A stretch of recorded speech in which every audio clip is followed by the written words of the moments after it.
노래를 하는 게 아니니까 부담을 덜 갖고 어, 일주일 동안 고민은 아니고 이 생각 저 생각 하면서 음, 간증문을 쓰고 읽는 것보다는 그냥 제가 자연스럽게 이야기하는 게 좋겠다 생각을 하고 그냥 간단하게 정리를 해 왔습니다. 제 간증의 주제는 나를 아시는 하나님, 주님입니다. 저에게 저의 신앙에 지금 30년이 넘었죠.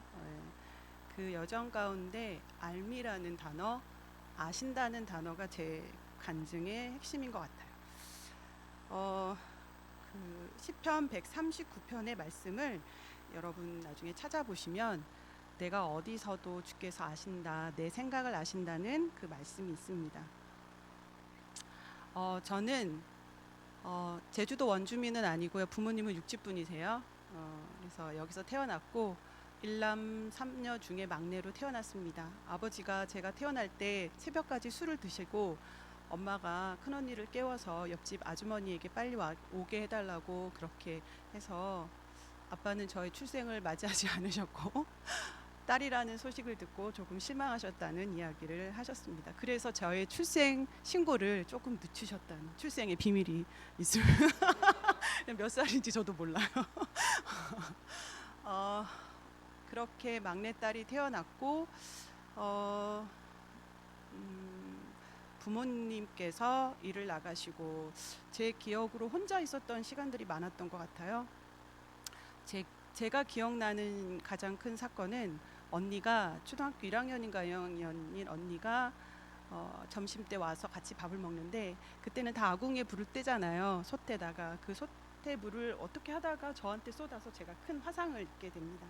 그때 엄마 아빠가 안 계셨어요. 옆집에 울음 포인트는 아닌데 지금 졸지 마시라고 옆집에 있는 그 친한 이모님이 오셨고 소주를 발라주셨습니다. 그래서 지금도 상처가 있어요. 저는 다리에도 있고. 그래서 어릴 때는 이게 창피해서 긴 옷을 여름에 긴 팔을 입고 다녔던 그런 기억이 있습니다. 그래서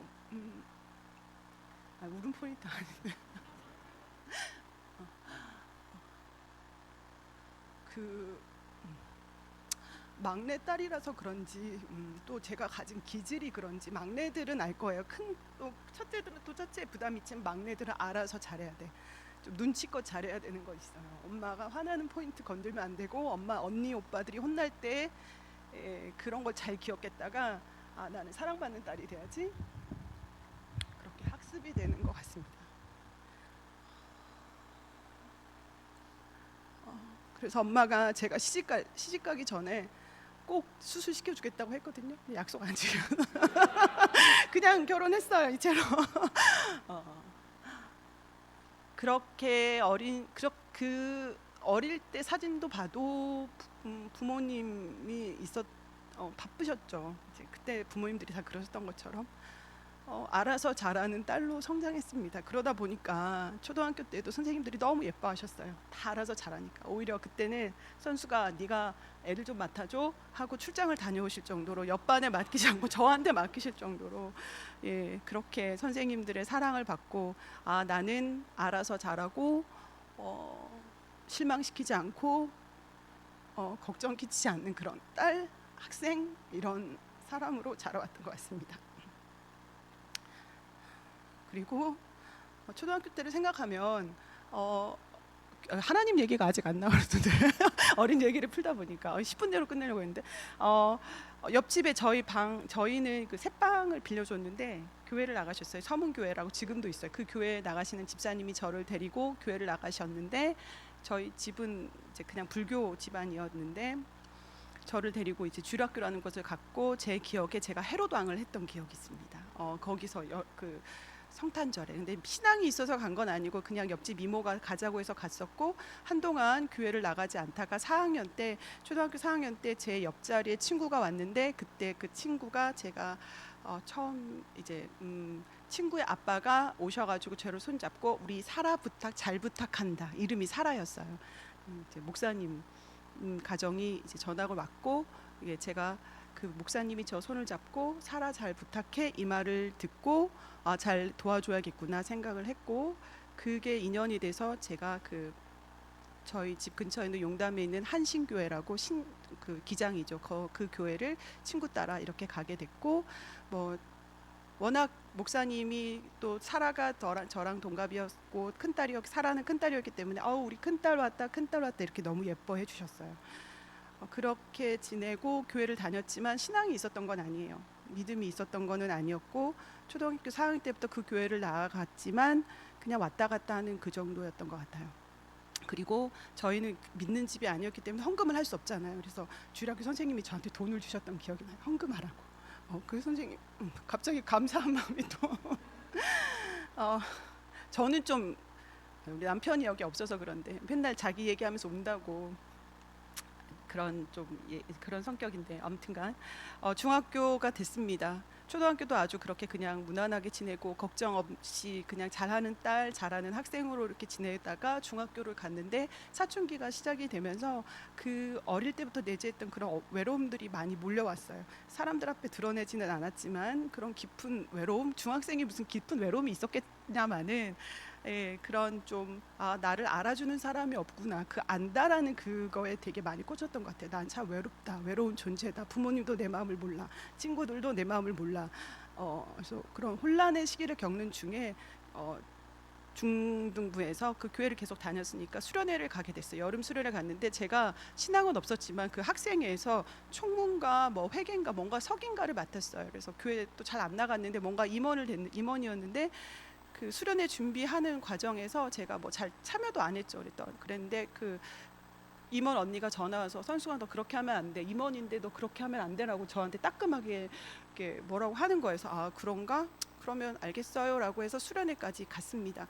그때 그 수련회 장소는 저희 그 90년대 초반에 막 안수기도 하고 막 그렇게 막 치유 은사, 막 치유 집회하고 그런 기도원으로 갔어요. 그래서 막 그런 비디오도 보여주고 막 우리 막 좀 겁이 나더라고요, 저는.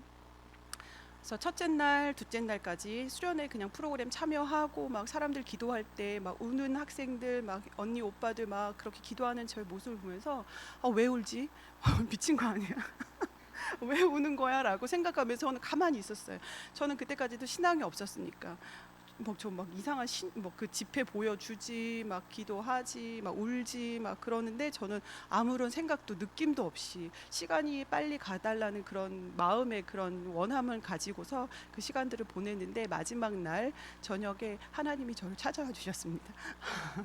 근데 기도의 시간이었어요. 이렇게 둥그렇게 해서 기도를 하는데 그때도 그냥 이 밤만 지나면 집에 갈 거라는 생각에 빨리 지나가라 하는 그 시간에 생각지도 않게 저의 이름을 부르시는 거예요. 선수가라는 말씀을 부르시는데, 아이고, 내가 너를 안다라고 말씀해 주시는 거예요. 깜짝 놀랐습니다. 아무도 나를 안다라고 얘기해 주지 않고 내 마음을 아는 사람이 아무 없다고 생각했는데 선수가라는 그 내면의 그 소리를 듣고 깜짝 놀랐어요. 그렇게 말로만 듣던, 막 설교에서만 듣고 간증에서 얘기했던 그 일이 나한테 일어나니까 너무 깜짝 놀랐습니다. 그래서 뭣도 모르는데 그냥 막 하염없이 울었어요. 그냥 막 울었어요. 그 자리에서 울고 그냥 그 안다라는 그 말씀에 제 마음이 막 완전, 그 중학교 2학년 학생이 뭐 올 게 그렇게 뭐가 많다고, 회개할 게 많다고, 뭐 모르겠지만 그 하나님의 거룩함 임재 앞에서 제가 죄인이라는 사실이 믿겨졌나 봐요. 그래서 하염없이 울었어요. 하나님, 잘못했습니다. 아주 착한 딸이었는데 착한 학생이었는데 뭘 그렇게 잘못했다라고 하염없이 울었어요. 내가 너를 안다, 선수가. 네가 힘들고 어렵고 외로워하는 거 내가 안다라는 그 말씀에 제 마음이 녹았고, 너를 위해서 내가 십자가에 달렸단다, 그 마음을 주셨어요. 그래서 그게 믿어지는 그 밤이었습니다. 그래서 우리 아이들에게, 오늘 아이들이 없는데 그 이야기를 하니까 우리 유민이는 저도 그런 체험을 하고 싶어요. 그래서 하나님께서 특별하게 저는 좀 그렇게 만나 주셨던 것 같아요. 그리고 그 여름 수련회 이후로 제 삶이 완전히 바뀌게 되었습니다. 그 여름 방학을 보낸 이후로 저희 친구들이, 선수가 너 무슨 일 있었냐 방학 때? 얼굴이 밝아졌다는 거예요. 뭐 그렇다고 제가 막 침울하게 있는 그 어둠의 그림자가 있었던 아이는 아니었지만 친구들이 보기에도 제가 너무 표정이 변한, 뭔가 변함을 믿지 않는 사람들도 느낄 수 있었던 그런 큰 변화가 저에게 일어났습니다. 그리고 중학교, 고등학교 시절 아주 열심히 새벽기도 나가고 예배는 안 빠지고 그렇게 하나님을 알아가는 게 너무너무 재밌었던 것 같아요. 혼자 성경 공부를 하고 읽고 기도하고 그런 이제 정말 기도의 응답들을 경험하는 그런 시간들을 보내고 이제 대학교를 갔습니다. 대학교를 갔고 IBF 공동체를 했고 그때까지도 저는 제가 잘하고 있는 줄 알았어요. 제가 뭔가 그냥 잘 익숙한 사람들 그냥 칭찬해주는 이 선수기는 대단해. 너는 정말 뭐 이렇게 칭찬받는 거에 익숙해 있어서 그런지 그냥 저는 잘하고 있는 사람인 줄 알았습니다. 그리고 저는 고등학교 때 이제 선교사가 되겠다고 하나님께 헌신의 고백을 하고 이제 난 선교사로 갈 거야라고 생각을 하고 있었습니다. 근데 베트남으로 대학 졸업 이후에 베트남으로 단기 선교를 갔는데 그 당시는 베트남이 우리에게 익숙하지 않은 나라였어요. 여러분 2000년 초반에 베트남 그 월남 전쟁 이 정도만이었지 뭐 베트콩 뭐 그렇게만 했지 베트남 내가 알지 못하는 그곳으로 갔습니다. 단기로 해서 갔고 1년을 예상하고 갔지만 전혀 저랑 일면식도 없는 선교사님 가정에 제가 갔고 선교사님 사역을 돕는 것도 아니죠. 그냥 선교사 그냥 저는 거기서 아무런 일도 하지 않는 사람이었습니다. 그러다 보니까 베트남에서 너무 힘들었어요. 저는 뭔가를 하러 갔는데 아무것도 하지 않고 그냥 살아가는 것만 제가 했습니다. 베트남어를 배우고 그리고 그냥 시간이 날 때 베트남 학생들을 그냥 지나가는 사람 있으면 만나서 이야기하고 하는 그 정도였어요. 그 베트남 현지 교회를 다니고 그러다 보니까 내가 여기 뭐 하러 왔지? 내가 여기서 뭘 하는 걸까라는 생각에 좀 빨리 도망가고 싶다라는 마음이 있었어요. 그래서 내가 잘못 왔나 보다. 내가 올 곳이 아니었다. 그리고 선교사님하고 저하고도 선교사님 가정하고 저하고도 잘 맞지가 않았어요. 그러니까 저는 잘 맞춰주는 사람인데 그냥 내면에 되게 힘든 거예요. 한국이라는 곳, 제주도라는 곳, 나를 아는 사람들은 너 잘해, 너 알아.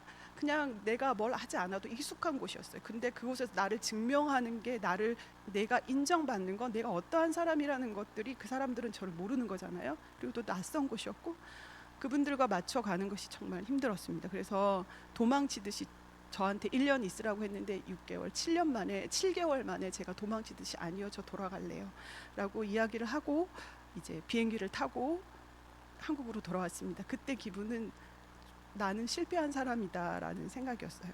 내가 그 7개월도 버티지 못하고 1년도 버티지 못하고 돌아오는데 내가 무슨 선교사로 나가겠냐, 너 그거밖에 안 되냐라는 생각에 참 부끄러운 마음과 좌절한 마음으로 돌아왔습니다. 그리고 졸업을 했으니까 이제 취업을 해야 되잖아요. 일을 해야 되는데 선교사로 나가겠다는 마음이 있었지만 그 당시까지도 그냥 그 마음을 좀 접고 있다가 이제 제가 한국어 강사를 이제 공부를 했어요. 한국어 교원 자격증 공부를 하고 이제 자원봉사를 시작을 하게 됐는데 몇 개월 후에 이제 그 전에 처음 초반 이제 그 한글을 가르치는 대상들은 이제 그 일본 어학원이 있었잖아. 일본인이나 아니면 필리핀 아니면 프랑스 이런 분들이었어요. 제가 처음 가르쳤던 분들은. 근데 그 다음 해에 이제 결혼 이민자가 이제 들어오게 됩니다. 처음으로 우리나라 2002년 3년도부터 결혼 이민자 제도가 생기면서 이제 결혼 이민자가 딱 오게 됐는데 그 전에도 물론 있었지만 제가 수업을 하게 됐는데 이렇게 딱 서 있었어요. 이제 교탁에 딱 이렇게 서 있고 사람들이 들어오기를 기다리고 있는데 들어오는 사람들이 누구였냐면 베트남 사람들이었어요.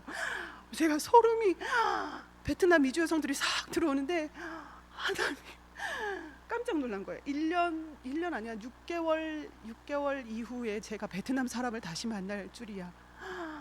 그래서 그 이주 여성들이 이제는 그때는 한국어를 배우지 않고 그냥 들어왔거든요. 이제는 한국어를 조금씩 배울 수 있지만 그 베트남 이주 여성들이 10대 명이 들어오는 그걸 보면서 진짜 울지는 못했지만 그 순간 하나님이 나를 왜 그곳에 보내셨고 왜 또 다시 돌아오게 하셨지? 나는 실패한 거라고 나는 도망치듯이 왔는데 그게 아니었던 거예요. 이제 그때 그때 생각은 그래서 베트남 그 당시는 또 베트남어를 할 수 있는 사람이 없잖아요. 제가 짧게 6개월을 베트남어를 배웠기 때문에 안 되는 베트남어로 그분들과 소통을 하니 그분들의 마음을 확 열어주더라고요. 그리고 그 해 마침 저도 그 해 다음 해부터 처음 제가 가르쳤던 분들이 결혼하고 임신하고 출산하는 거를 저도 같이 경험을 했어요. 그래서 같이 아기도 보러 가고 결혼도 하는 것도 보고 그렇게 돈독한 관계를 맺게 되었습니다. 그러면서 저도 결혼을 하게 됐지요. 그러니까 뭐 갑자기 막 제 일생을 다 얘기를 하게 되는데 결혼과 출산과 육아를 이제 아시는 분도 알지만 제가 낳고를 했습니다. 더 낳지는 못했지만 3명까지로 끝났지만 낳고의 출산과 육아 대환란의 시기를 10년의 대환란 시기를 보내게 됩니다. 네, 10년 대환란 시간을 보내면서 저는 참 잘하고 기도도 잘하고 예배도 잘 참석하는 사람이라 생각했는데 아이들이 내 맘대로 되지 않고 경건의 시간은 고사하고 예배 시간에 예배도 드리지 못하는 아주 피폐해지는 그냥 그 전에 은혜를 그냥 그걸로 울고 먹으면서 살아왔던 10년의 시간들 동안 기도도 제대로 안 되고 내가 기도를 해봤나 큐티를 해봤나 할 정도로 아주 그냥 그 어두운 그 시간들을 보내왔었는데 저희가 2005년에 서늘로 이사를 가서 집을 지으면서 기도 모임을 하고 싶다라는 그 마음이 들었어요. 그래서 기도 모임을 초등학교 엄마들 대상으로 같이 기도 모임을 하자 생각을 하고 이 집에서 하나님 기도 모임을 시작할 수 있게 해달라고 기도를 했습니다. 그렇게 기도를 하면서 엄마들 한두 사람을 모았어요.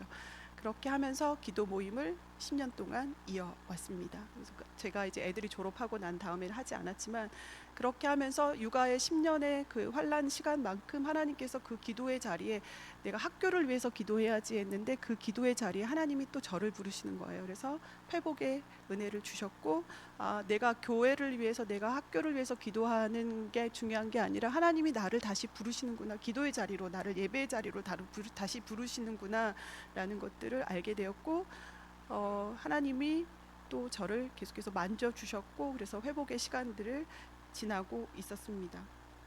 그러면서 제가 제 마음대로 되지 않는 베트남에서의 시간 그리고 출산과 육아의 그런 그 긴 시간 동안 제가 제 힘으로 하면 될 줄 알았는데 그렇지 않다라는 걸 깨닫게 됐고 그러면서 그런 광야의 시간들 그런 힘든 그 시간들을 경험하면서 하나님 내가 얼마나 연약한지 내가 얼마나 부족한 자인지를 알게 해주셨고 그렇기 때문에 이제는 내가 힘이 있어서 내가 뭔가 선교사로 나가겠다 내가 뭔가를 하겠다 하나님을 위해서 내가 뭔가 헌신하겠어요 라는 그런 어떤 고백보다는 이제 그런 시간들을 지나오면서 주님이 하루하루 저를 먹이시고 입히셨던 그 시간들을 생각하고 또 내가 그 어려운 시간들을 보내온 지금 이 시간까지 하나님이 나를 인도해 주시는 대로 따라오다 보니 여기까지 오게 된 그 사실을 또 고백하게 됩니다.